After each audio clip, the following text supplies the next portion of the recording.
Okay. Welcome from the crossroads of America. A talk show about guns, politics, or anything else that crosses my mind. Answer questions from the audience either in the chat or email at rickslife@gmail.com or spottedrick@gmail.com. I have a Patreon page, PayPal, and all that other stuff in the info section below. All right, just real quick for the few people that are here, I might drop off here because a thunderstorm has just hit my area right now. So my internet's not the best. My internet is not the best in good weather. So just wanted to put that warning out there. All right. And let's see. Right now, let me introduce the one panelist I have at the moment. Is New York Outcast. How you doing?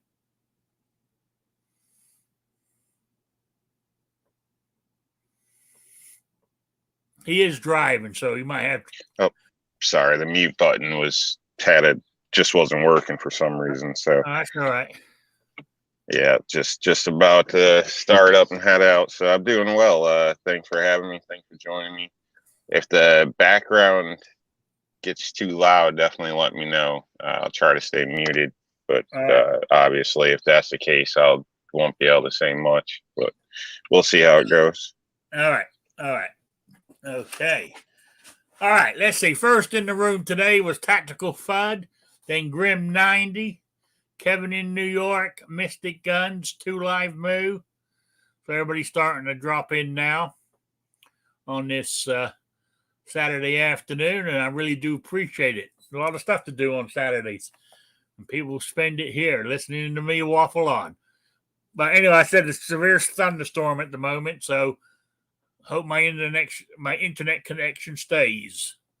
Anyway, my title was or is 2A. Are we winning in the big picture? You know, I know we've got a lot of little victories here and there, but we've had, but overall, I mean, the federal government hasn't been able to do much damage at the, really. And this court case that's sitting there in the Supreme Court, I got a feeling it might be, they'll be dropping it any day now. I think it's going to go in our favor, and that will be big, And I think it's going to drop in our favor because I was watching a video today. I don't know if anybody else watches it. Called what's it called? The 4 lunch boxes or the 4 box diner or something. He's a lawyer, and he was saying that what we got. He said what they're more likely use as their thing to say yes. Everybody's entitled to be able to carry a gun outside the home, which New York's policy doesn't let everybody. Is got to do with the court case back in 2016 in Massachusetts to do with a stun gun. They tried this woman used a stun gun outside the home, and it went all the way to the Supreme Court, and the Supreme Court said the stun gun is in popular use, and so it's covered by the Second Amendment. Plus, she used it outside the home. So, handguns are in popular use. AR-15s are in popular use, so they can be used outside the home. That's the way it should go. Whether it does or not is another thing. But I just found that interesting. So I think, and the way the administration we got right now is a joke, and we all know that. But I mean, a lot of his money came from the anti-gun groups. Basically Bloomberg and such, Gifford and all that.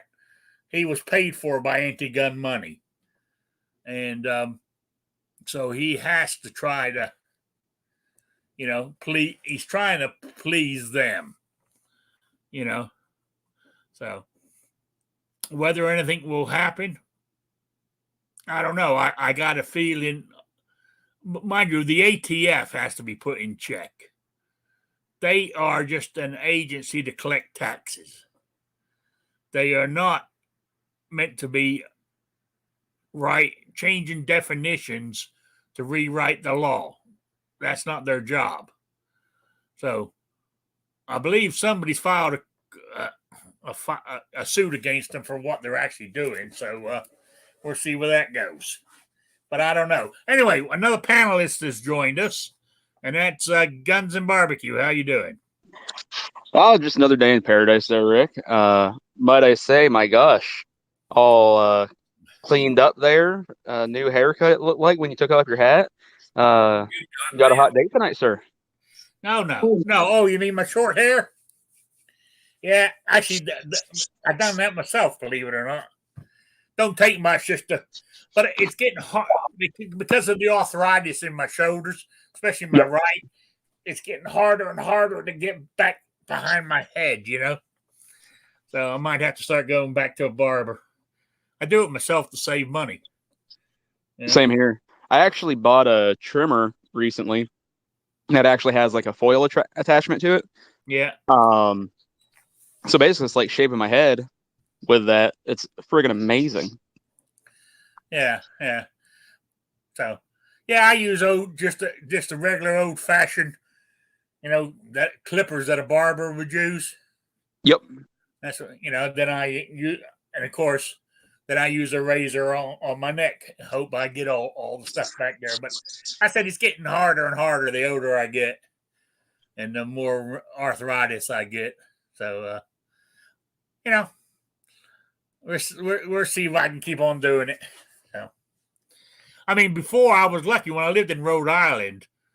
A friend of mine's wife was a hairdresser, and she used to cut my hair for free. I just would ask her when she can do it. She'd tell me, and I'll go over there and get it done. So I miss that kind of stuff. That's what I need here. Oh, but there we go. Anyway, did you see my title? Want to know is 2A winning in the big picture? I did not see your title, but I don't see much of anything. But I did get to hear you talking about it right before I jumped in here. So, okay. So, what's your take on it? Are we winning in the big picture of things? Well, I guess that depends on what you consider the big picture. Do you consider the big picture, the last 100 years? And we're throwing in the NFA and GCA and Hughes Amendment and all that fun jazz.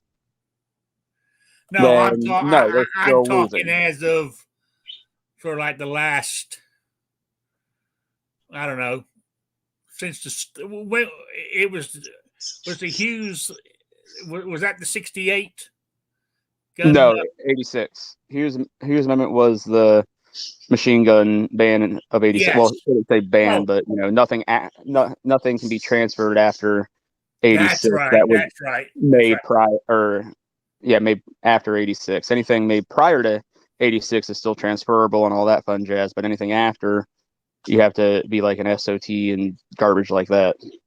Yeah. So basically, I'm talking about I don't know what the last 50 years or so, or you could go back to 1930s when the NFA was invented. Yeah, I think if you take it back that far to the NFA and everything, no, we're still losing. We have rights that are being infringed upon daily from those acts that we're still fighting and fighting to get back, and just wondering how the heck we do it, because we have yet to get anything off the NFA, and with the way the government's being now. They're trying to add stuff, but luckily they have not been successful in that department. But you're talking in what, the last 20 years? Absolutely, we're winning. Yeah, yeah.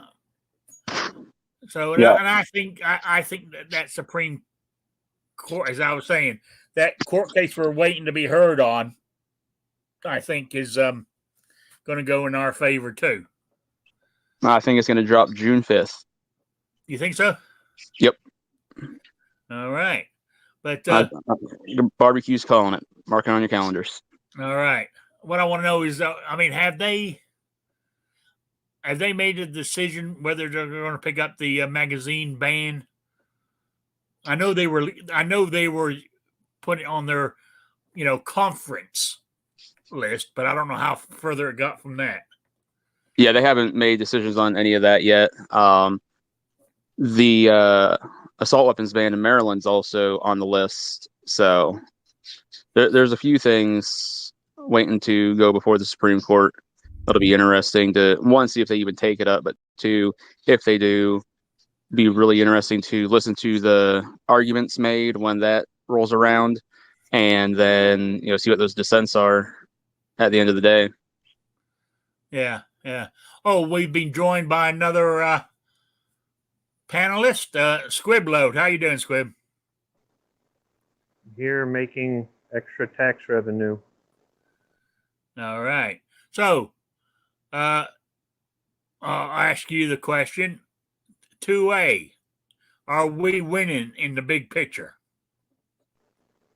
Well, I mean, I'm a pessimist by nature. It's a strength, not a weakness for me, although it's a weakness for most people. And as a pessimist, I'm going to say yes, but that's not the popular answer. There's lots of people cashing in on the fear-mongering. There's people who do some things that are akin to fear-mongering, and they mean well, although it can be misinterpreted, but everybody else is just looking to cash in. So don't say that we're doing better or we're making strides, because that's not the popular answer. Yeah. I mean, as I was saying before you joined, I think that, and as Barbecue said, I think in the last few years we have been going in the right direction. We've been chipping back at it. I mean, yes. I mean, we still haven't got anything taken off the NFA or got that completely shut down, but we're heading in the right direction. And as I think you said it before, we've got to do it a little bit at a time. To say we want it all done now, it's not going to happen. Well, that's where go ahead, Squib. No, you were talking before me. Go. Oh, I was just going to say, I think that could be one reason that we're seeing the radicalization of the ATF the way it is now, is the fact that we've had so many wins, in the last 20, 30 years, that they're just trying to make anything stick, and they don't care what the means are to do it, because at the end of the day, like the bump stock case, we're still waiting to see if that's going to go before the Supreme Court. And I really like the bump stock case because they're not fighting it on, we should just be able to have these pieces of plastic. They're saying, no, this is being done under Chevron deference. But the problem is, to my knowledge, none of those companies are in business anymore. They haven't been able to sell their product for 5-6 years. So unless they adapted and came up with another product to sell, they went out of business. So at the end of the day, the government doesn't care if they're doing anything illegal, unconstitutional, etc., because they can just start driving a bunch of manufacturers out of business and wait for it to go to the Supreme Court and get struck down, or whatever's going to happen, if they even take the cases. I end up butting heads with people that are young and have a certain mindset, or who just got into guns last week, and then I go, no, I've been doing this for 10 years, whatever, it's last week for me. People who own guns but aren't really Second Amendment advocates, because a lot of people equate ownership with advocacy, and they're two separate things. They really are. And a lot of people want to go after the NFA first, and I'm always saying the NFA last. And I get so much pushback, and, you're not part of the solution, you're part of the problem, and blah, blah, blah, blah. I'm older, I've been doing this longer, and I have a different perspective. Not everybody's going to want a machine gun, a short-barreled shotgun, and a suppressor. It doesn't mean those are evil things. They're not. But they're toys. They honestly are toys. We should have the right to have them, no extra paperwork and all this other garbage, but they're not mainstream. When you're making strides on getting constitutional carry, when you're making it easier to get a concealed carry permit in a state that doesn't have constitutional carry, things like that, when we're getting more information out there on social media and even mainstream media about legitimate self-defense use of a firearm, when some scumbag decides to commit a crime and somebody with a gun stops him, and it only gets attention on the news for about 3 seconds, but it's getting something. Or we're bringing up the fact that why aren't you talking about this, but you'll talk about when nobody was there because it was a soft target. Stuff like that, that's the sort of thing that shows that we're making it more mainstream, making it more socially acceptable. Look at all the things that were taboo or socially unacceptable in the past that through whatever means, whether they were whether they were crammed down our throat or whether they were gradually introduced and made normal or explained or the myths dispelled or whatever it is, right? Waited for the old guard to die off, whatever it was. These things have now become socially acceptable in America. We're doing the same thing with the Second Amendment. So these people that are just about making money off of you, or these people that think that if you don't own a machine gun, you're not cool, or these people that are young and it's just they're fueled on their Call of Duty and caffeine, think that the NFA is the first thing that needs to go. We're going to just stay in this conundrum even longer. It's not about doing it my way. I'm not one of those people that says, let's all lock arms and be kumbaya, because I'm sick of those guys too. They're so full of shit. When they say that, what they're not saying is, we're going to do it my way, because I guarantee you, ask them right after they go, we all need to get together just for a short time and be, all right, what are we going to do? Well, we're going to do it like this. And when you go, well, I don't like that. Well, too bad. I'm the one who suggested it. So they're just as bad as, the people they're vilifying. So they're full of crap too.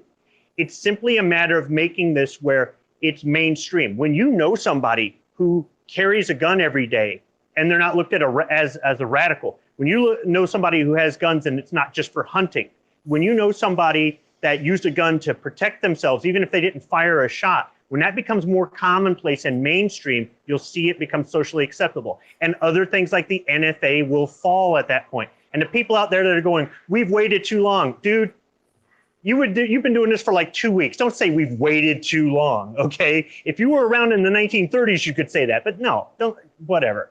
And the reality is, most people who want these machine guns, and I'm not saying that that's the only thing on the NFA, most of them couldn't afford to operate them. You'd have it and it would gather dust. Seriously, I'm not saying you shouldn't have it. When I say that, people hear what they want to hear. No, but I'm just saying, which would you rather have? That gun that you can carry for self-defense and use at home to protect your family? Or have that machine gun that's kind of big and bulky, you can't really, I'm not saying that at one point you don't get that machine gun. And I'm not saying there aren't legal means to do that right now. But eradicating those barriers are so low on the priority list. We need to keep making the Second Amendment socially acceptable, make it mainstream. Yep, I agree with you. Now, New York Outcast, can you talk? Give us your opinion. Yeah, I don't know about the background noise, but I don't know. I don't put much faith in New York, so we'll see what happens when that happens. Honestly, man, as far as the NFA and progress, have we made progress? In the bigger picture, I'd agree with what Barbecue. No, I don't think we have. Recently, maybe little baby steps, but when they're throwing 5 things at you and they get 3 and we might get 1, it's not really progress in a way. So things are happening, but I think as an American, we shouldn't have to wait. We should be able to live the way we're supposed to live. And if the government's got a problem with that, then get some rest or whatever. So, and in some sense, that may be when you need a machine gun. So, not saying that violence is the way to go. Now we're losing you. Machine gun's a tool of race, is a adapter to a drill, whatever. It's all a tool. You know, like Squid said, 90% of people are. I don't know about the rest of the guys, but you're breaking up on us, That's Rob. it's not the point. Yeah, he's really hard to hear. You're breaking up on us, Rob. So I'll cut out. Yeah. Sorry about it, Rob, but you're breaking up. We're having trouble hearing you. No problem. That was a little bit better. Yeah. Try now, Rob. That sounded pretty good that time. Okay, I'm not sure where I left off, but I don't know. Basically, the point is I don't think it's the point whether you should or we shouldn't have to make the choice between a machine gun and a carry gun. You know, according to Constitution, if you want both, then you should be able to have both. I don't think the tax stamps, any of this stuff, it's pretty much happened because people before us allowed it to happen. So it seems like they overstepped, and we're just slowly, piecemeal, being happy when we get, a half a step back.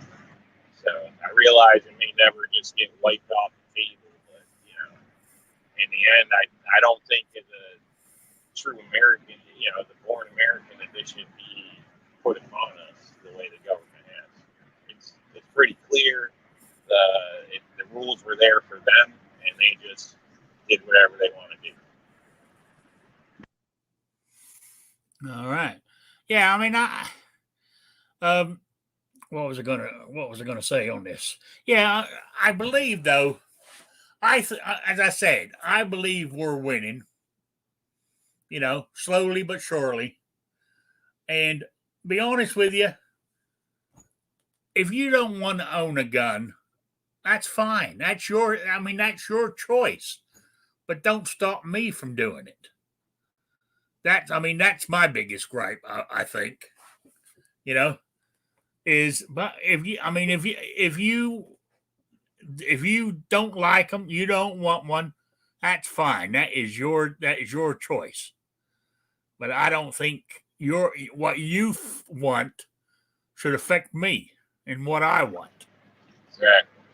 Indeed. That's just scary. And I'd like to say I agree with Squib and mildly disagree. Like I agree 100%. We need to keep making two-way more mainstream, carrying everything. But at the same time, I don't think that has to be 100% our focus. I think that we could still effort towards getting things like the NFA and GCA repealed. And part of that is because no matter what, we're always going to have anti-gunners. Just as there's going to be hate and racism and all these other things in the world, there's always going to be anti-gunners. And doesn't matter what we do to sway public opinion and promote 2A in a good light, there's just people we're not going to win over. So I think saying, oh, we just need to keep winning people over and ignoring, and I'm not even saying that Scoop saying that ignore those things and just do this one thing, but not focusing on the NFA or GCA and things like that, I think would be a detriment in the long run, because eventually if we ever get to a point where like, hey, we did it, we've got, let's say it's nationwide constitutional carry. Maybe that's the end goal or something. I doubt it, but then what? Say it took another 20 years before we finally got that. Then we start working on the NFA or GCA. And to an extent, some of those things are a toy, I guess you could say. But at the same time, I don't think so. I could see plenty of reasons to have a short barrel shotgun in my home for home defense. Likewise, suppressor on a short barreled rifle in my home for home defense. There's a lot of different options there that would be really nice. Anything suppressed in your home for home defense would be nice, just for the simple fact that you're in an enclosed area, and if you do have to discharge that firearm, if you've never shot a gun indoors without hearing protection, And I'm not talking like, oh, you forgot to put on your ears at the indoor range, but like do a kitchen pot without ears on, see what happens. I mean, it will disorient people. And if you're not prepared for that, so, being able to just go in and get a suppressor and not go through a tax stamp, things like that, that'd be amazing. But yeah, no, still 100% with Squib on the, making 2A more mainstream, getting public opinion on our side more, and efforting towards that. And also, got a question to prop to you guys. So I heard it a couple times now, where it was mentioned, people in the past, in like the 30s, allowed these things to happen. Now, do we think they allowed these things to happen because it was easier for these things to fly under the radar? Was it easier for the government to spread propaganda to these people because they didn't have this inner connection like we have with the internet, like we're doing today? Just something I was just pondering there. Now, I believe that got passed is because they didn't have the internet back then. And so it was put out there, but there was nobody reading it or fighting it, because time they've heard about it, it was too late. It was done. Because it was. Yeah, go on. It happened because, yes, there was not communication like there is today. Got people out there getting on YouTube, making videos, saying stuff like that, and they're trying to put 2022 technology in 1933, and it doesn't work. I get so fed up with people that are ignorant of history and they want to judge the past by today's standards. You sound like a moron when you say stuff like that. Get your facts straight, then go and make your YouTube video. The next thing is, it's a non-issue. It seriously was. It's not that people were anti-machine gun or anti-suppressor or anti-short barrel shotgun or whatever. These just weren't. You might have had somebody with a sawed-off shotgun or something, but for the most part, it was the police and the criminals that had these. I'm not saying there weren't people who lawfully owned these things, but it just wasn't a commonplace thing, especially at a time where our economy was in the tank. It just wasn't, somebody had a shotgun or a rifle for hunting to feed their family. They weren't going hunting with a Tommy gun. They weren't going hunting with a BAR. The price of these things was not cheap compared to, say, just a single shot break open shotgun, which is what most people wanted or needed. Once again, judging the past by today's standards. Shooting sports weren't as popular back then as they are now. Carrying for self-defense wasn't as commonplace, as popular as it was back then as it is now. Yes, sure, there were places in the country where maybe people did that, and there were shooting organizations. That's how the NRA kind of came about.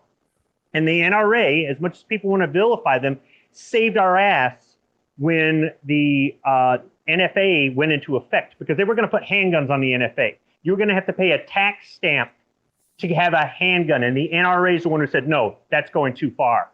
This is a common use item. People have these and that sort of thing. They had some forethought. As much as people want to vilify the NRA, and as much as people don't understand the history of the NRA, to realize they were not always a political organization. Wayne LaPierre was not at the helm, okay, in the late 19th century, guys.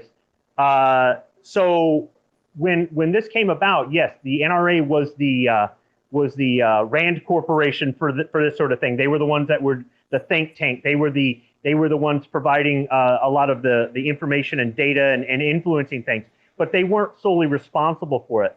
And the government thought that by restricting these weapons, making them more expensive for the average person to have, that the bad guys wouldn't get them. The bad guys stole them from the frickin' cops. Look at how many times some of these famous gangsters broke out of prison and stole out of the prison armory. No kidding. Where they killed a cop and they took things, or they broke out of the jail at the police station and took the Tommy gun from there. No kidding.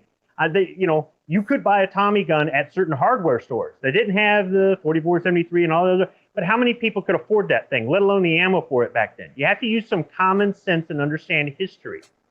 So this isn't our grandparents and great-grandparents that were asleep at the switch. This is something that happened because times were different and people were different. I love it when people who just got into guns last week want to tell me what it was like between 1994 and 2004. They're so wrong about it. I was in the middle of all that. I remember, I witnessed it, I experienced it. And it's not like the horror stories people were saying. I'm not agreeing with the ban. It was unlawful, but it backfired on their dumbasses. And you wouldn't have the selection of firearms and accessories you'd have today if it weren't for that stupid law that sunsetted it.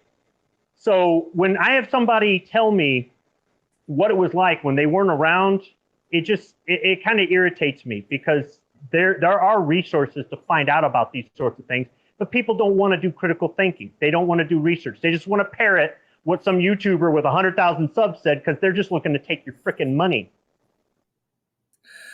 Oh yeah, I know what you're saying there, Squib. Yeah, it's I don't know. It was. I'm trying to figure out how to word this, and I don't know. So, but anyway, I'm going to go off of that because I might just open my mouth when I shouldn't. So, anybody else got any else input on this? Yeah, I'll say something. I see the whole thing as kind of like a contract in a sense.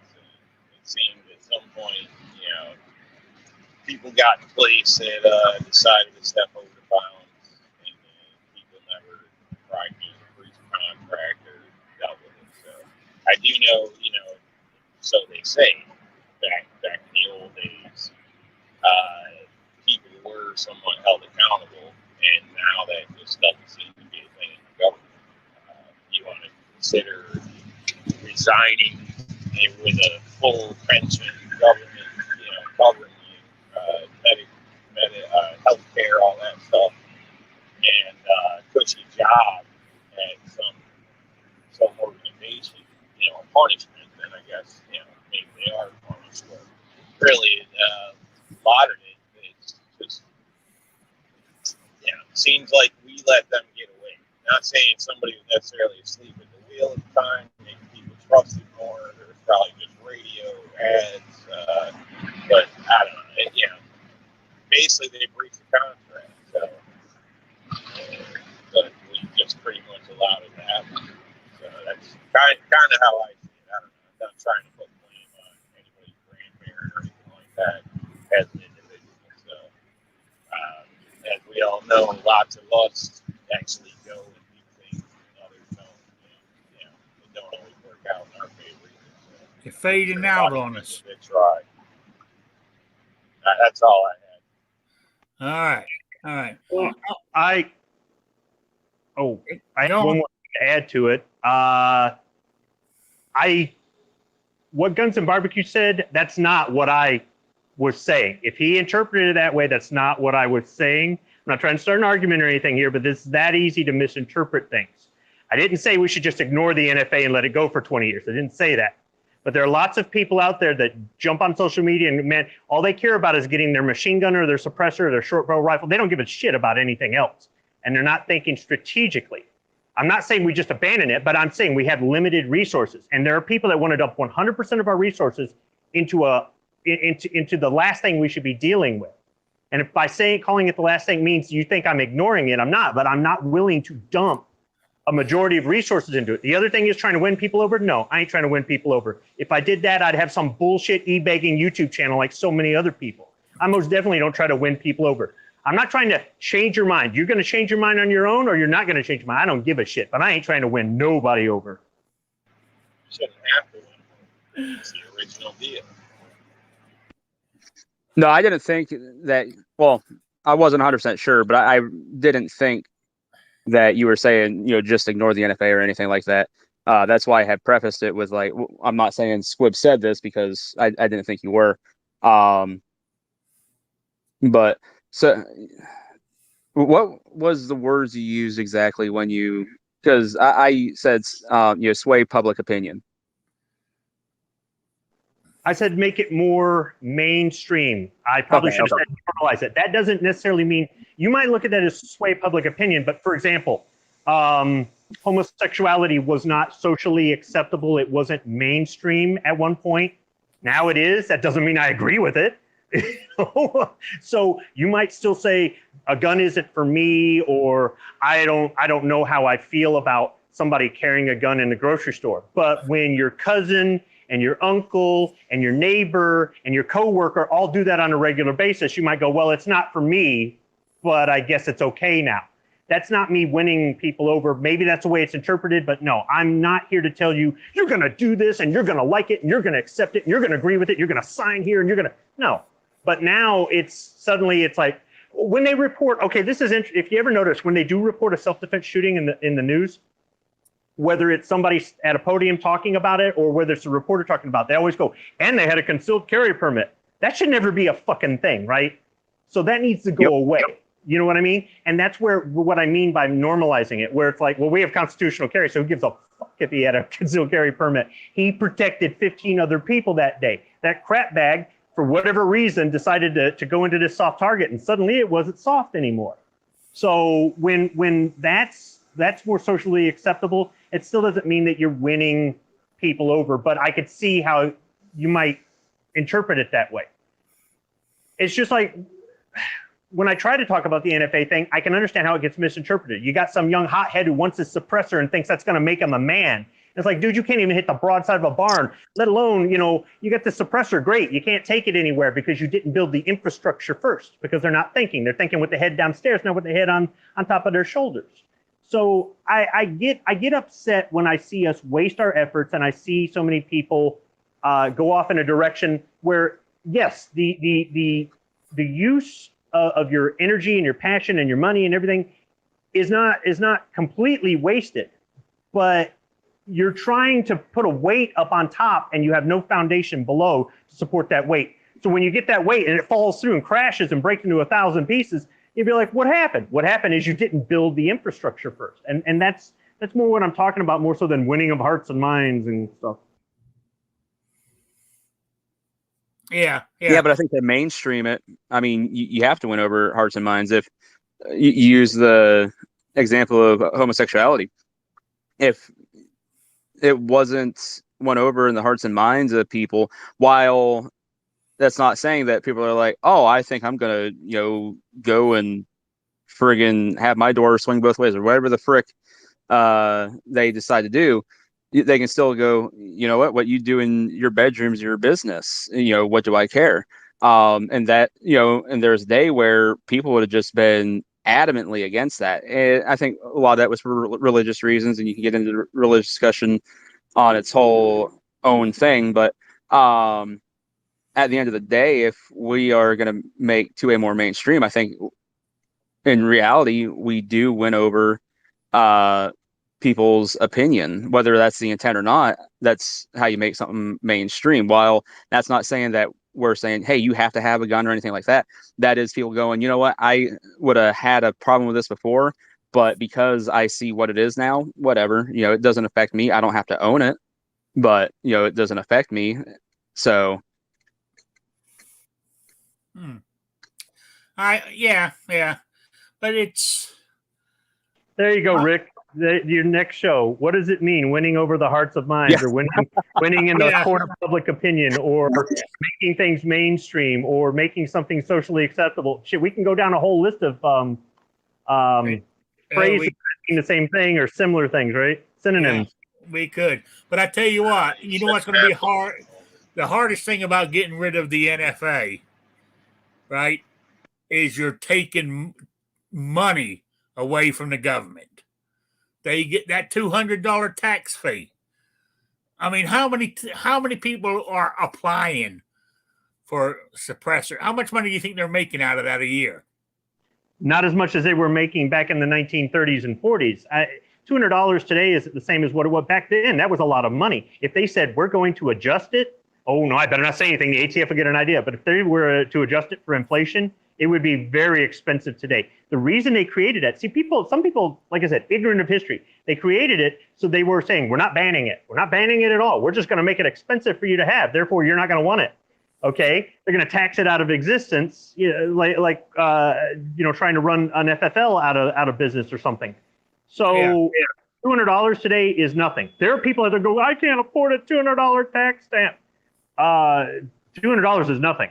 Okay, for some people it's the world, but just go get a job. Okay, Now, I understand if you already had 15 items that weren't on the NFA before and they're about to put them on the NFA illegally, I could see you going, holy crap, that's a lot of money.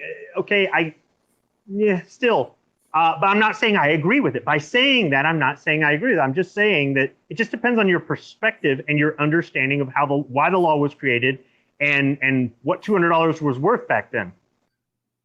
Yeah, but where I was going with this is we're talking about the government here, and they got a tax. That's revenue for the government, and they hardly ever give up their revenue.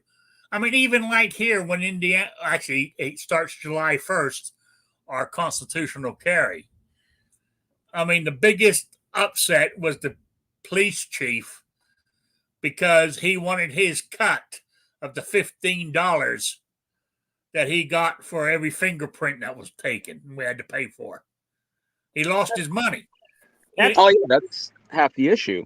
Yeah. Is the states are worried about the revenue loss, which the funny thing is, all the states that have gotten constitutional carry have pretty much seen their concealed carry permits either stay at a stagnant rate or usually they slightly increase because people that weren't carrying before because they didn't take the time to go get the concealed carry permit and all that fun jazz and jump through all the hoops that some of these states require, they get to do it now because they have constitutional carry. And then they're like, oh my God, this is awesome. But then when they want to cross state lines, they're like, wait a minute, I can't go carry over there.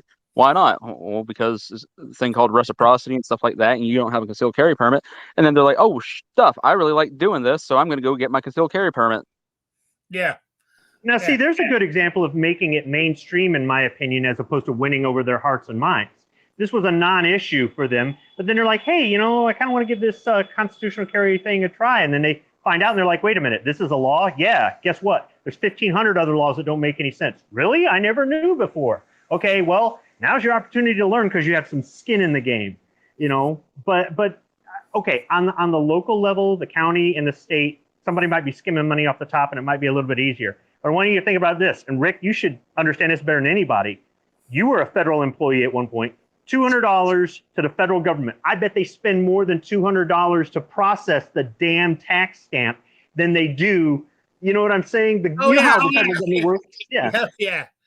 The amount of salaries they're paying everybody who touches that piece of paper as it goes through the system. We're going to spend $250 to process a $200 tax stamp. So at the end of the day, we're out $50 every time we do it. That's the federal freaking government for you. Yeah. Oh yeah, it is. Well, that shouldn't be. That shouldn't be. In my opinion, I was going to say when you were mentioning they could raise it up. I mean, I don't understand how they can justify raising it up. And there shouldn't be that many hands or this or that. It shouldn't cost that much. I think it's ridiculous. I don't know. That's government, but that's whatever they do, they can tear down a 2-car garage and they want $250,000 to do it. I mean, it's just ridiculous. Yeah, you're gonna have to turn your microphone up. We're having trouble hearing you. You're very low. So, yeah, but I know what I was gonna say. Because I'm older than most of you in here. And I didn't live in England all my life. I did spend a lot of my childhood here in the United States, on and off. But I remember going back in the 60s, I remember people buying firearms inside of Western Auto. Western Auto's not even around anymore, is it? No, you could buy them at Montgomery Ward, Sears, and Western Auto, and they were usually popular firearms that were just rebranded and given their model number, and you could go in there and buy them, and it was not an issue. You can still find those guns at gun shows or on Gun Broker or at your local pawn shop or gun store or something turned in used. They're the exact there's a Western Auto shotgun that's a Mossberg 500, right? That sort of thing. Yeah. So or Sears and Roebuck yeah. It's kind of neat. Yeah, but I remember that as a kid, seeing guns and people buying them inside of Western Auto, So I thought it was. I was living in Kansas at the time. I remember now. Yeah, we lived in Kansas back in the '60s for a few years. That's when I went through my first tornado. Was living in Kansas. So yes, and I remember the Weston Auto just down the road. But even here in Indiana, when I was a kid, and I spent my time here on the farm, I remember my cousin and me. We used to either ride a horse or the tractor or drive the tractor down to the local mill where they got the feed for all the animals and buy 22s for his rifle he had. You know, so I mean, how old were we at the time? I'm trying to think. Had to be 11 or 12, and we were shooting a 22 rifle. Well, he was. I didn't, because I said I never touched a gun till a few years ago. But I remember going down there with him, you know. But I did have a BB gun back then, so I used to buy my BBs at the mill too, you know. And my pack of this is what got me on the smoking, I think. My beech nut chewing tobacco. I used to be able to buy that too. I don't know if it was legal, but I used to go in the store and put my money down on the counter and get my little pouch of beech nut chewing tobacco. Yeah. So there we go. Yeah, Rob is out. Rob hit the road. He's out looking for Bigfoot. That's what Tactical Fud said. Yeah. So there we go.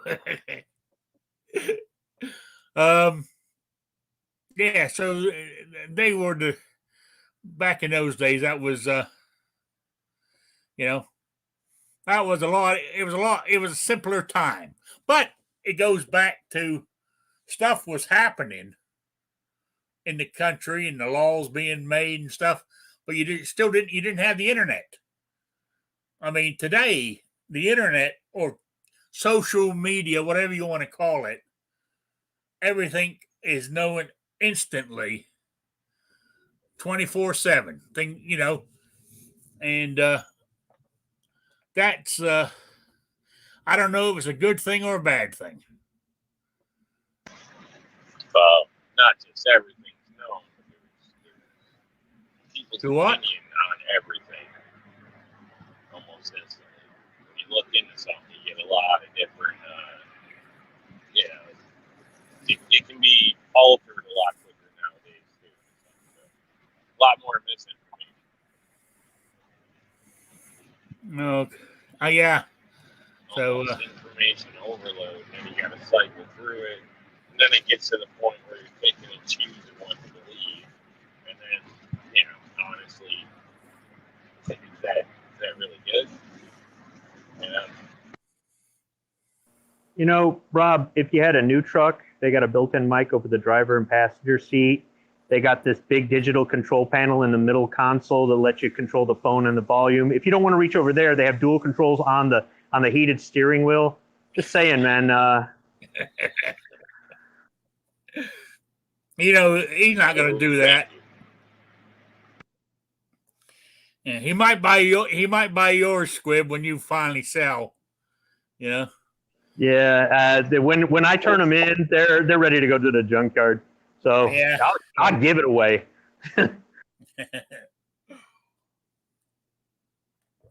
Yeah, I don't think Rob would ever buy a new vehicle.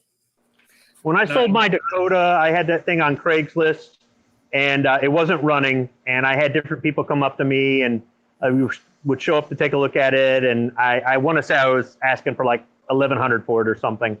And it had some new stuff on it, and it was it had rust on the body, and the engine needed work. But other than that, one of the selling points is a manual transmission. There weren't a lot of Dakotas with manual transmissions, and I mean new tires and all this other stuff, but it just wasn't worth fixing anymore. And I had a guy try to trade me two ATVs for it. I said no. I had some other guys try to trade me, I think, a boat or something for it. I'm like, no. A bunch of other people kind of interested, and then they never came back. Then the one guy came out there, and he was going to buy it. Can't remember what the problem was.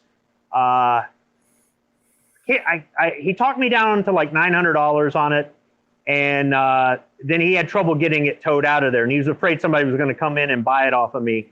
And he came. I said, if you come back the next day with something, I'll give it to you for $7. I'll knock $200 more off the price if you can get it out of here tomorrow.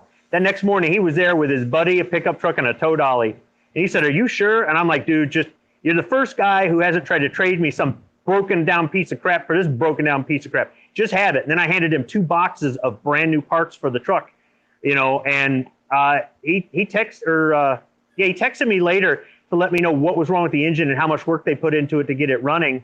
And I said, give me your address. And I sent him 7 sets of keys for the truck. I couldn't find my spare keys. I had 7 extra sets of keys for the truck I had made when it was new, and I just mailed it to him. So I didn't really make a lot of money off that truck, but I was so sick of people trying to just screw me over. It's like, look, man, here it is. Just and like the one guy wanted me to tow it at my expense, but he'd give me the full $1,100. It's like, no. I'll have the charity place come take it for nothing. Just get it the hell out of here. Yeah, that's the kind of vehicle Rob wants. He's the one in between you. You'll and the find it, charity. Rob. Don't worry. Yeah. Offer him a salad. Yeah. People be like, $100 to do an oil change. Are you out of your damn mind? That's if you do it yourself. That's not taking it to a shop. I mean, how much do they charge for an oil change nowadays? Depends on what it is. Yeah, I don't know, but they don't use the oil and filter I want.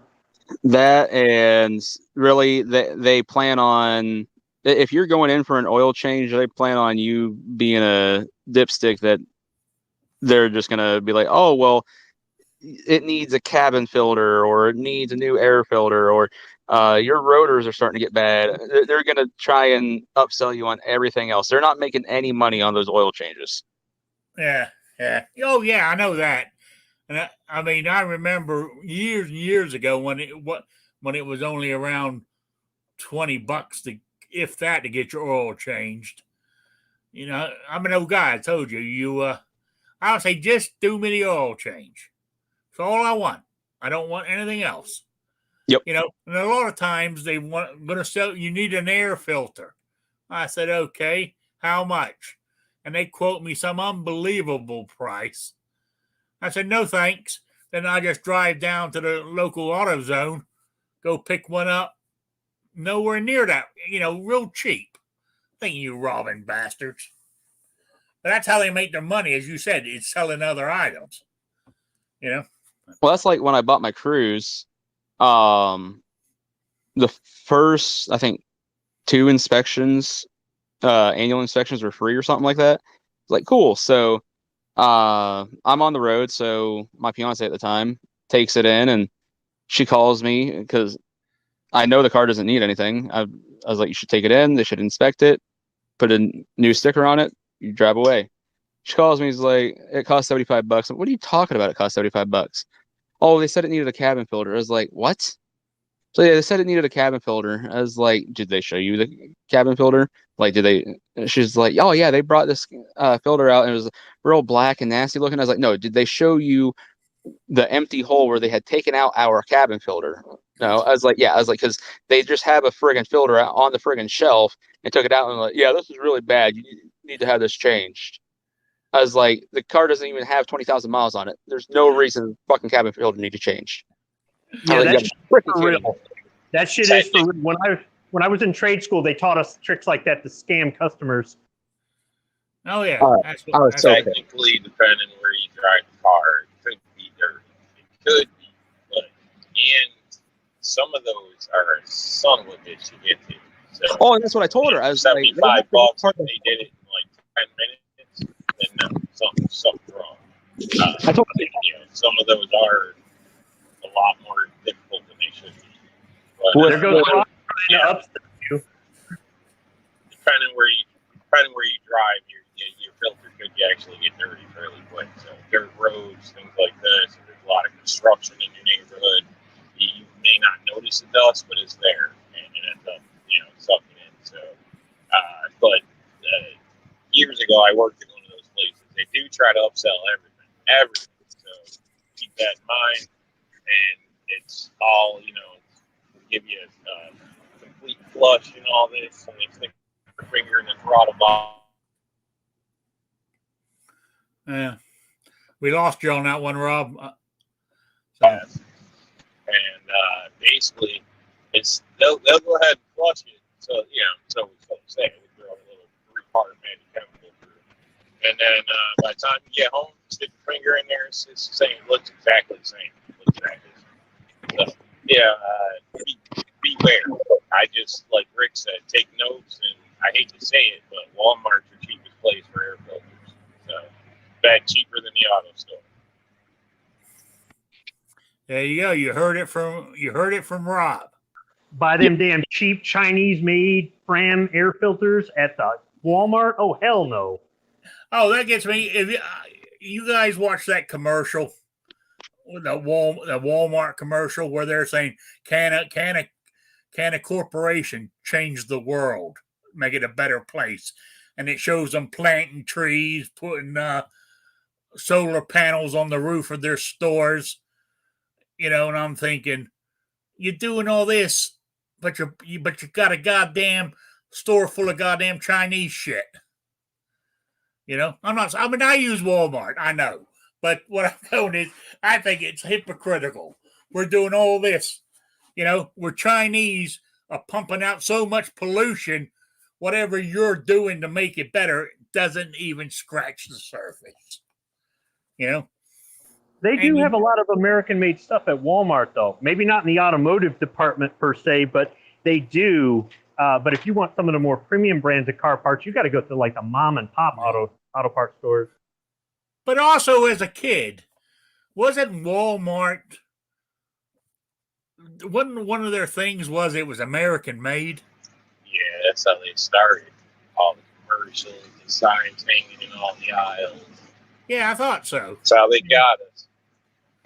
Yeah. That's what I ought to do. I ought to go to Walmart and take a look at their air filters and see if any of them are made in America.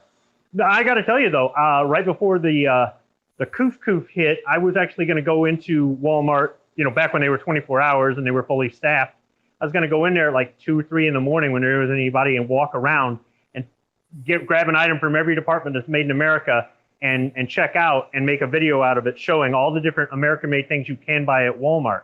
So I might be blasting some of the cheap knockoff air filters they've got there, but I'll eat those words if I find an American-made one. But I typically buy Wick, and those are American-made, but you're not going to find that at Walmart. From what I've seen, a lot of people stand by Royal Purple products too. But honestly, what I've seen, I'm not it's not my specialty, but I've watched a lot of videos. The visible evidence doesn't seem like there's a hell of a lot of difference. So, if you want to pay twice as much for a filter, air filter, oil filter, whatever, to get an extra month or two, by all means, I guess go ahead. But honestly, whatever they tell you, you should change it out in regular increments anyway. So, in my opinion, I don't think you're really doing yourself any favors. But that's just my opinion. Like I said, I'm not an expert with it, but there's plenty of videos with all types of filters cut in half. People smarter than me diagnosing it. And it's really, it's hard to spot a difference. It's going to be that big of a difference where you should be paying close to double in some cases. Just my opinion. Well, you can support American jobs, which are the backbone of our economy, and it's going to come back to you one day, or you can just give your money away to the Chi-Coms when you have a choice. Sometimes you don't have that option, but when you do have the option, just saying. I always recommend American. Read the label. That's all I can say. What I need to do, I haven't been to the automotive department at a Walmart in a while. I think I might pay them a visit. Thanks for the inspiration. Yep. So there you go. All right. Oh. It's 4:00. Let me give you my now the quiz is the answers this coming Saturday at on the 28th of May is when I'll be doing the drawing for the swag pack. And it must be harder than I thought, or where I'm looking up on Google must be it's got to have a different answer because I ain't got a right answer yet from anybody. Oh, so I don't think I have. Let me have a look. Do I? Nope, I don't have a right answer yet. So where are we? Okay, my question, what I wanted to know. It was the first original breech loading gun in the U.S. Army. I mean, do I need to give some clues?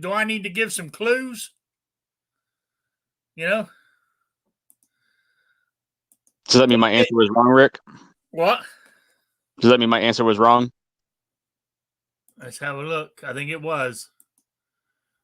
Yes, it was. I'm going to get, all right, I'm going to make it real easy because I am a nice guy. Right? Here you go, folks. He's going to give away the answer, then you just have to email it to him. Yes. Yes. It's what I've got written down or what I read and I copied and pasted it. Right? I'm just telling you now, it's not a handgun or a rifle. I'm practically giving you the answer. See, because that's what I'm getting. I'm getting handguns and rifles as the answer, and that is not the answer. I'm not, as I'm saying when I first offered the question out there, if it's wrong, you got to blame Google, not me. Yeah, so it says here, it was the first original breech, BREECH, breech loading gun in the U.S. Army.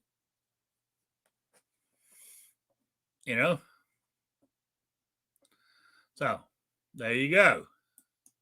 And I just wanted the answer. Email me at rickslife@gmail.com or spottedrick@gmail.com. I can't give you any more hints, otherwise I will. I'm also type the answer in the goddamn chat here.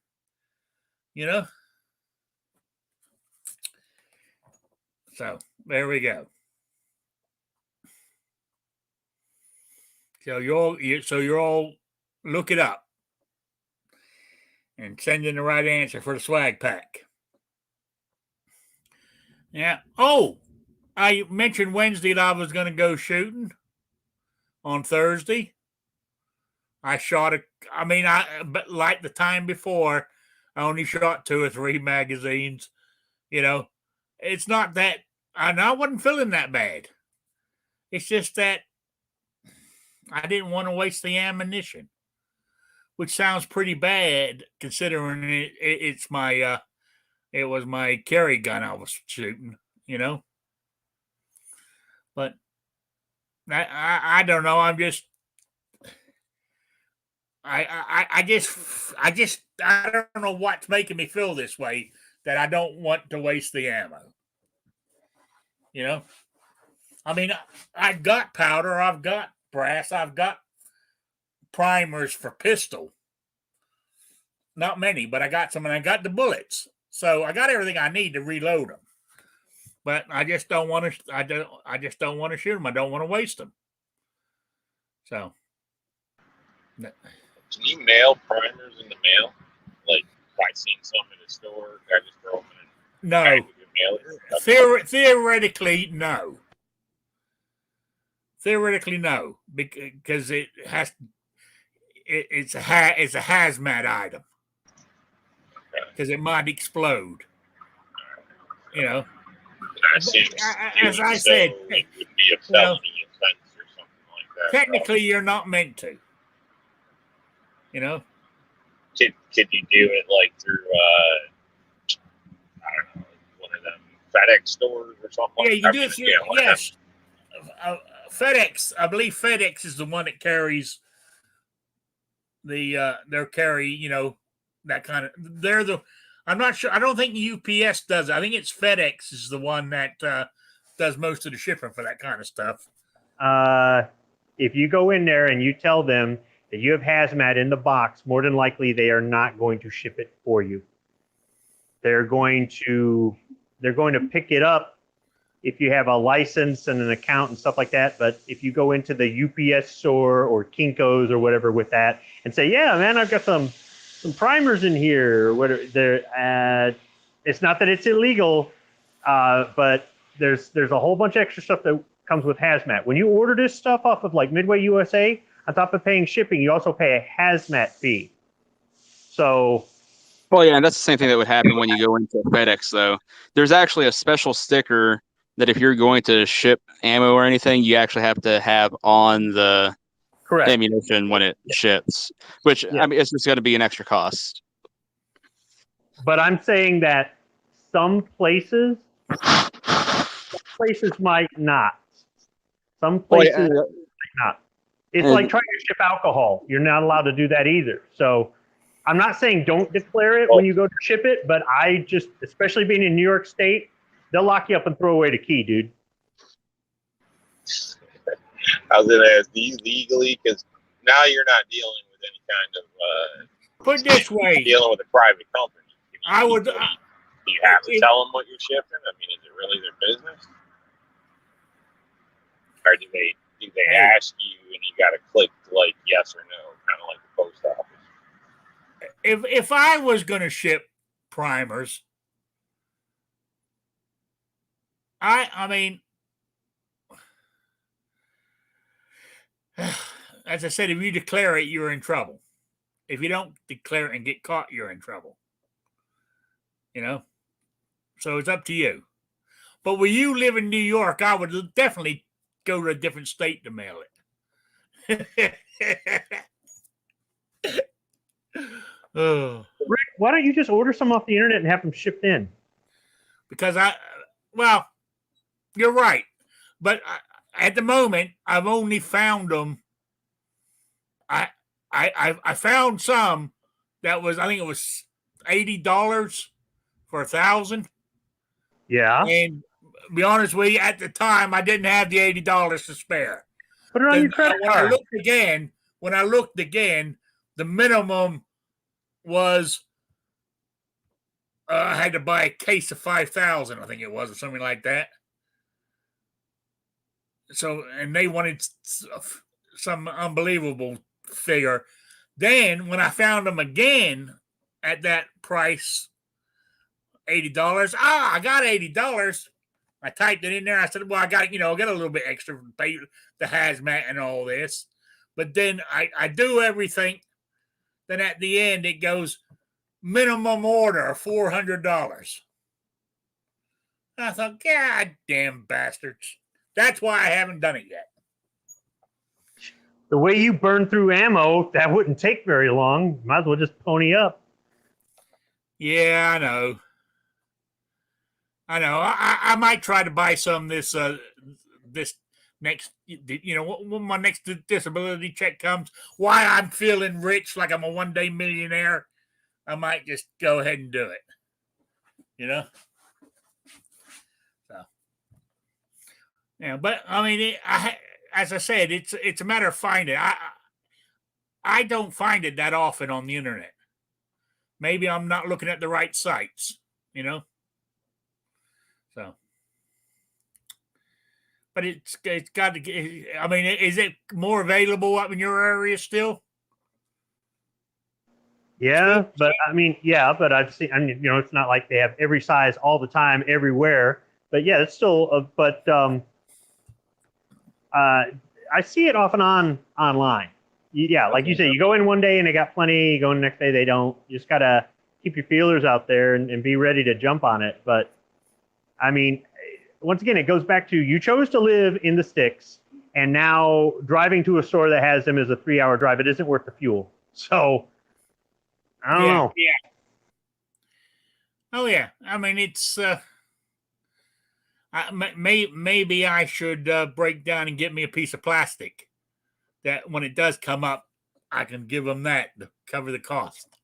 Then pay it off. Then pay off the card when my disability check comes. You know, that might work. Spend your time at home paying your bills online instead of driving all over town, getting in my way. You should get the card. Yeah. So anyway, anything else you guys want to? Any other topics you guys want to talk about? Eating a salad lately?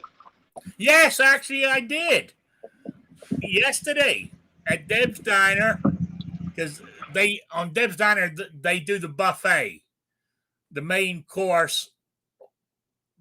Basically, what it is, I mean, like yesterday, it was barbecue pork, plus salad bar.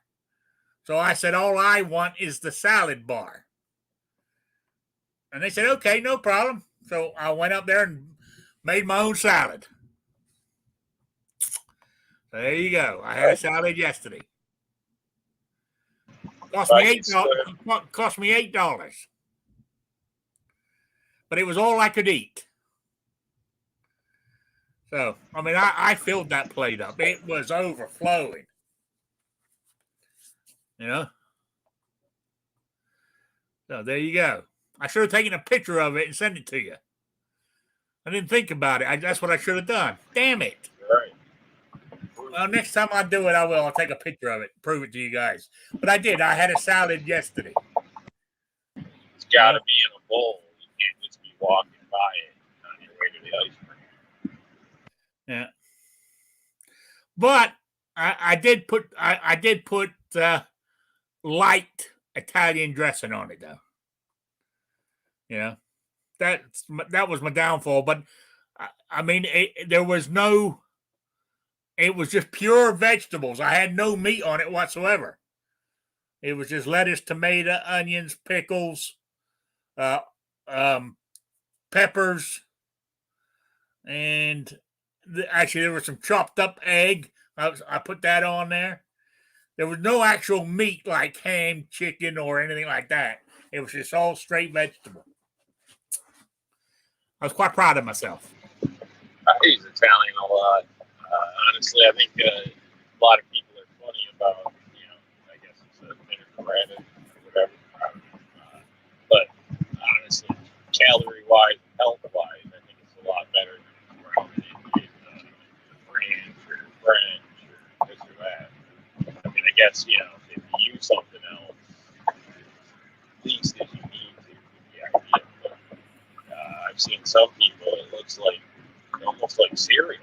Like there's so much dressing that they're stirring around to get a piece of lettuce in it, and that's not really any point. Yeah, I mean, honestly, I just put enough. They had these little tiny sort of scoop things, and I just took that and poured 2 of those over it. It didn't even reach the bottom of the plate. There wasn't that much, So that was my lunch yesterday. Then actually last night, what did I have last night? Oh, I threw a burger on the grill. And believe it or not, I didn't. I cooked the burger, sliced some onion, and I didn't even use bread or bun. I just put it on the plate like that and ate it. I thought that was pretty good of me. I cut out the bread. I don't know if I can do it every time, but so there we go. It's a good thing. Do what what you can when you can. Little steps, they all add up. Yeah. Yeah. Well, anyway, I'm going to go feed the cats and feed myself. I haven't even decided what I'm going to have today. So, I'm going to have a look, see what I got. So, anyway, Rob, you got any shout outs or plugs? Just thanks for joining us. Sorry for the background noise and whatnot. Obviously, R&L Displays, check that out. At some point, gotten approval, so we can start getting the AK mags out here hopefully shortly. So we'll see how that works out. But other than that, check each other out amongst the chats and whatnot. Eat a salad. Don't get brainwashed by the Glock people. Have a great afternoon. All right. Guns and Barbecue, you got anything? As always, thanks for the invite. Tonight, I'm going to have the barbecue chat, but I'm also going to combine that with Rich White's wrestling chat because Rich is not able to do his wrestling chat tonight. So I'm just going to combine the two and cover his slot also. Okay. Yeah, I think he's going to a concert or something tonight. I think I heard Something him like say. Yeah. Yeah. All right. Squib, you got anything? Well, I guess going to Walmart's out. I looked online. They don't even carry the air filter for my truck. What a bunch of communists. Hey, I saw you on whatchamacallit today when I watched the Arizona Ghost Riders. What about me? You were there because he was talking about he joined a chat with the 11 Bang Bang or something. Yeah, they're friends of ours in Kansas. Yeah. There was he put a screenshot of the chat and you were down in the middle. Everybody else had their faces showing except for you. But it said squib load. That's because I don't have a camera on my monitor at home. I don't have a camera on my desktop at home. And when I'm at work, I'm not going to turn on my camera because I'm at work. So it was one of those two because I jump on live shows from time to time. The next one that I might be on will be the day of Thunder on the Prairie. So I don't know if I'll be able to make the show or not. They've got a show tonight, 11 Bang Bang, 11 BANG, okay? All one word. If you're into 19th century firearms, black powder, single action armies, things like that, history, just 19th century history, Old West history, things like what Santee does. Yeah. The 11 Bang Bang channel does live shows from time to time where they'll talk about things like that. It's not just guns, it's the history that goes with them. So tonight, it's a gun chat. I'm not sure. I put in a request and asked them to address do they use grease on black powder revolvers, or did they in the 19th century, or did they just load powder and ball? Because nowadays people will put in powder, wad, ball, and then grease over top, at least for the first shots. And there's kind of, some people say they did it back then and some people say they didn't. So I'm hoping they answer that question tonight. Yeah. Check out the channel, check out the 11 Bang Bang channel and check out everybody who jumps in there. There's Snappers, Antique Firearms Unlimited. There's Arizona Ghost Riders, Guns of the West, Plowboys Ghost. There's a couple different people that jump in there, and Duke Frazier, he does living history like Santee does. So there's lots of people with lots of good knowledge about the past. It's really interesting if you're into that sort of thing. No, I appreciate it. I will see if I can check them out. All right. I don't. Anyway, Rob had to leave, so that's it. I want to say thank you to everybody for being here. I really do appreciate it. Thank you for stopping by on this Saturday afternoon. Don't forget my quiz. It's not a rifle and it's not a handgun. That's all the clues I'm giving you. It says it's the original breech loader of the U.S. Army, and it replaced. Here's another clue. It replaced something they were using before that. So anyway, AOW. so there you go. So I want to say with that, that's all the answer, questions, clues I'm giving you for it. I might give you some more on Wednesday if I don't get the right answer by then. So I'll be back on Wednesday at 7 p.m. So I will see you all then. And again, thanks for stopping by. I really do appreciate it. So good afternoon, good evening, everybody. Bye, Sabrina.